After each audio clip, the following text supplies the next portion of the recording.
Good afternoon. Welcome to this nice bright sunny day in March 8th of 2023. I'm not going to try to speculate what was happening on March 8th of 1823 with Ashley and Henry's crew in specifics, but I'm going to guess they're getting ready to get busy and gather their gear. Now, I want to take a minute and try to do a somewhat coherent representation of what I see as a potential build for somebody like Jim Kibler or somebody that wants to branch into the Rocky Mountain fur trade era of our history. And I'm going to start off by first not necessarily reminding you, but I am my cameraman, and I'm the only cameraman I have. So right now, currently, everything that I'm doing, I'm looking at so I can see what I am or am not doing, and whether you can see what I got to show you. Also, I am going to actually admit that this time I'm going to put down some key talking points so I don't get too drifted off to the side on a rant that really isn't related. So I got little key points that somehow I'm going to read. And without further ado, I'm going to take these off and I'm going to talk to you. Now, a lot of people come under the assumption that this guy here is the rifle of the mountain man. And at this point, I'm going to tell Garrett that he is correct. I have a good knowledge of these guys and I love them to death. But as far as I'm concerned, the relevancy specific to just that part of our history isn't really that prominent. And the reason I say that is because for me, and people will disagree with me, but the Rocky Mountain fur trade didn't start with Ashley and Henry. It actually been going on for years. So I'm going to take you back, and I'm going to put this one back down for a minute. And I'm going to take you back to, say, 1880, where history has shown us that war creates a lot of people that want to find a new direction. And at that time, it's not unthinkable already to think of the French working up the river or various different tribes working up the Missouri River. And relevancy of the gun that they would be using would be based on what they had. So that leaves you open to a lot of things. And in this particular case that I'm going to present, if you're talking 100 men, you're going to have 100 personalities. That hasn't changed. And what they're going to bring with them may also be based on what they have and their personality. And in this case, I want to take the time to jump forward to 1820 and remind you that Rocky Mountain Fur Company or any other fur company was hiring people on this basis to trap or trade for that company. So a guy that come to that place with in mind looking to be outfitted and go further was actually putting himself in debt to that company. So basically a good portion of what a year or two or three's salary or trade in beaver would go to somewhat covering what they asked to have supplied to them. And so in my opinion, if I had, say, this guy, which you've seen him before, and it is 54 caliber, it is smooth bore, but a guy that came for where this gun was made, he would bring it with him, because once he had something that was his, he was not in debt for it. If he brought, I'll set this one down. These are going to, at least a couple of these are going to re-enter a couple times. If you came from this guy, this might look funny to you, but it's a decent representative of the 1750s era of a Jaeger hunting rifle. It's pretty beefy, it's fairly short, and I would argue even at this point, it makes for a pretty good platform. And it has, to me, some advantages over what I just brought. One, it is rifled. Two, it's much more sturdy. And B, again, I could be from anywhere in any country or any influence of gun maker. So I'm going to set this back down. Now, by the time 1823 came around, we do know that there was the 1803 Harper's Ferry. There was various guns like I just pointed out to you. And I would say arguably probably the most prominent of all, if it was any of them that was prominent, we would go to the Northwest Trade gun. And that's where I don't have an example for it, but I would argue that the basis to any good Rocky Mountain gun would be a much more robust lock, as in an 1803 Harper's Ferry, a various Springfield, something more robust, larger amount of sparks, and a good place to start. So, from that point on, I want to stay with this kind of heft. I want something strong. I want something durable, something that gives me a little padding in many ways. And right here, like I said, I already look at this as a very good start. Now, bear in mind that I do like this particular design, and I will get back to it. But let's assume for 5 seconds, 10 seconds, however many seconds it takes, that I actually am William Henry Ashley. And I have the financial backing of my prestige and backing to create a new future in a company. If I was to walk in with the common knowledge of what I've experienced in the Rockies, I've got the knowledge of people that went before me, such as Lewis and Clark, and what they've run into, and I just have kind of an arrogance a little bit to me that says I want to be just a little bit fancier than everybody else. So at this point, you've heard that I want a military lock, and I offer that this platform, I hope you guys can see what I'm talking about. This is a Lyman Great Plains, and despite what anybody might talk about the wrist or some beer belly, I don't care. It's a reasonable representative. But when I look at this, there's a couple of things I want to point out, and I'm going to do that specifically with Bertha. And I hope this is probably the last time, no, second to last time I use Bertha, because most of what I want to do has to do with load development for being in big country, Wyoming or Rocky Mountains or whatever. And I'm going to stand up for a second and hope you guys see this. But Bertha's balancing point's pretty close to right there. And when I'm straddling a saddle, I don't know if you can see this. Maybe I'll step back, see if we can do it this way. But if you see where I'm straddled on the saddle, centered it right here, I'm riding with pure metal between me and a pommel. So when I'm about to tell you next, that's the basis for it and what my thinking behind it. Again, don't get upset with me if I'm winking at you, because that's part of where I'm at these days. So when I look at this design with this heft, I see creation of a new big beer belly in this portion right here.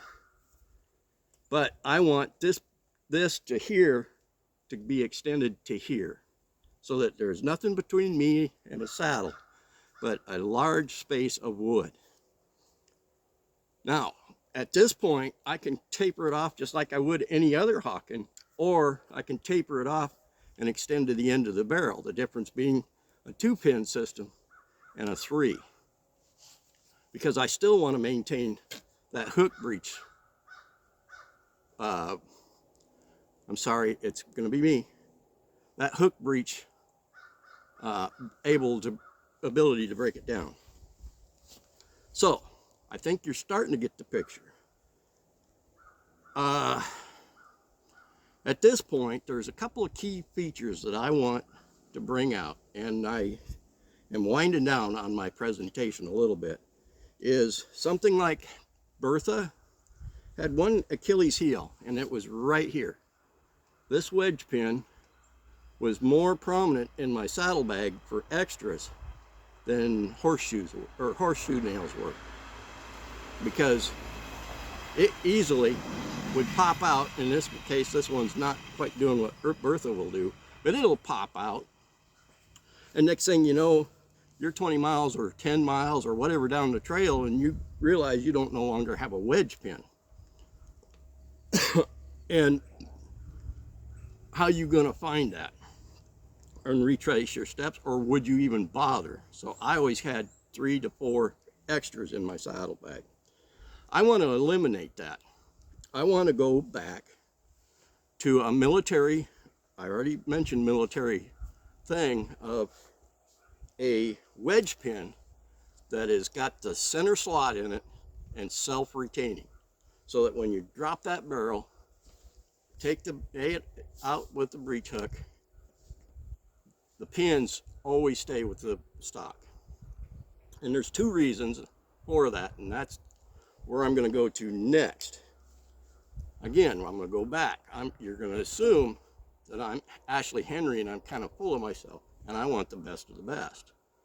So my theory is that if you're really trying to put together a gun for not only a good representative of the past, but a good representative for the newcomers that you want to bring into this particular sport without the inline idea behind it, is a spare, if you will, or 2-barrel system where I pull them pins, can pull out what caliber I choose, replace it with a smoothbore version, and now I've got a hunting rifle, I've got a rendezvous rifle and target shooting rifle, and in a flip of a switch I could be going rabbit hunting, bird hunting, and whatever hunting with small game, turkey hunting, making the one gun cover more season. On that, I think I can keep myself together. Give me a second. On that, there is a couple of specifics I have in mind, and these specifics are specific to me. A 530 round ball weighs roughly 230 grains, and I have shot elk multiple times with good old Bertha here, and a couple of times, and one in specific, I had a quartering away shot, and I put it about the 3rd rib on this side and exited out the elbow on this side. I think I got that right. And that little phenomena of factor left me 0 blood trail and a hunting partner that was convinced I'd missed. And I told him I didn't miss. Didn't believe me, so I gave him a 3-shot group while he was there, and he says, "You didn't miss." And 3/4 of a mile later, we found our elk. That's not the point, but when you're talking other things around you, I want the biggest and heaviest round ball, if I'm staying in the round ball realm, is I think is feasible. So me personally, going back to an old buddy of mine that I used to shoot against, he had a snake rifle about the same length as this Jaeger that I fictionally called the snake rifle. He really had a beautiful rifle, and when we came to shooting from the 20-yard mark to 250-yard mark, he was the one I had to worry about the most. And that 62 caliber round ball with, I believe, was 100 or 1 in 72 twist, was keeping up with anything that smaller, lighter bullet would do. And by going to 62 caliber, you're matching pretty close to a lot what was being carried out there already with the Northwest Trade gun, and therefore bullet replacement in the field is easy. and it weighs 140 grains heavier when you're talking about knocking down elk, buffalo, and protecting yourselves from wolves, grizzly bears, black bears, mountain lion. I want as much poop as I can get to it. At this point, there's only one thing that would be personal to me, and this is beautiful, right? Nice little sling attachment. I would want one attached right here too for it, and or for that matter, even there. That's kind of going to be a touchy-feely type of situation. And I say this specifically as a person that's lived in grizzly country, and it didn't matter if I was jumping into knee-high into the water to try to catch a trout or whatever. That noise in that one sense was just enough distraction that you didn't see what was around you. So the whole idea of leaving this on the bank was a bad idea. And when you hear me say that's a bad idea, the year I killed my moose, I killed a bull elk as well. And the very first day I was in that country, I went archery hunting with a big old sidearm on my back. 6-shot revolver, 454 Casull. Because let's face it, being in that particular part of the country with archery equipment, you're taking a big chance. The very first day in that woods, I seen 7 bear, 2 of them black bear, 5 of them grizzly, and 1 moose. And from that point on, through that entire hunt, I would see at least a bear or have the sign of them watching my camp when I woke up every single day. And when I shot my elk, which was a pretty decent 5-point, by that time I was into rifle season, and I decided that the amount of bears I was around, I would take my 444 Marlin instead, because sometimes the common sense is a little bit better part of valor. That particular Marlin was my own custom fitted barrel single shot. And of course, I've always been a single shot guy. Well, I shot that elk, was cleaning him, got that little feeling I was being watched. And sure enough, I could see a bear sitting at the tree line watching me, watching him, basically. So I took that took that elk off the mountain and processed it and come back to go finish my moose hunt. And by the time I got there, there was tracks of my drag mark and gut pile was gone. But by that time I decided that was that. I went with a 4-shot Model 700 35 Whelen, so I would have quick backups just in case while I was sitting there. And sure enough, I killed my moose and was being watched. So I think you kind of see where I'm at as far as the caliber and the caution that you have to put to what you're doing, and why I would prefer something a little bigger thud. So I would offer that 62 20 gauge, 58 24 gauge, 54 minimum, 28 gauge. Also the reason why I went here, because 28 gauge, for some reason, so slugs better than any other shotgun, even in the modern world, in my experience. So at this point, I'm going to put these away, and I hope I've made myself pretty clear. I haven't missed anything. I'm going to assume I didn't, and I'm going to hope that you stuck with me long enough that I might be able to do this. When I was in my heyday and full of myself, I was quite the center of attention. My hair was kind of crazy horse-esque. It would curl like mad, went clear down to here, and for some reason KTWO2 or KWGN, if I was at a competition, managed to find me, and it was partly because I got boisterous. But let's just assume that I just outshot McBain the normal way, By the way, I'm impressed. Anybody that will tear off their Jeep mirror and do it backwards has my respect.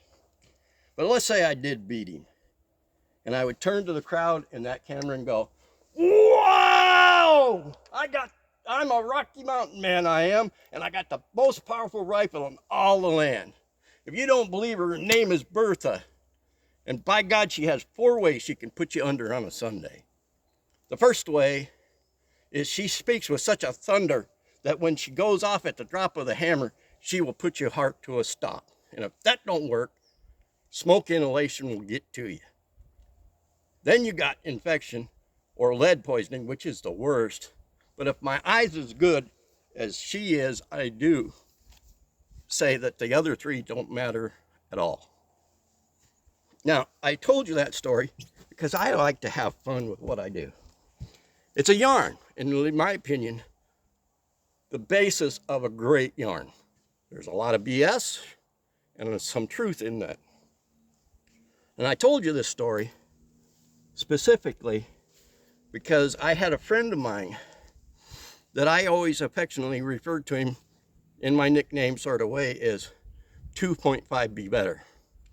Well, one day, 2.5 Be Better told me I was wrong in that yarn. There's actually 5 ways for that. And I will cover the 5 ways when I do my next video, or the 5th way. And by God, that's my version of a mountain man cliffhanger. And I thank you for your time.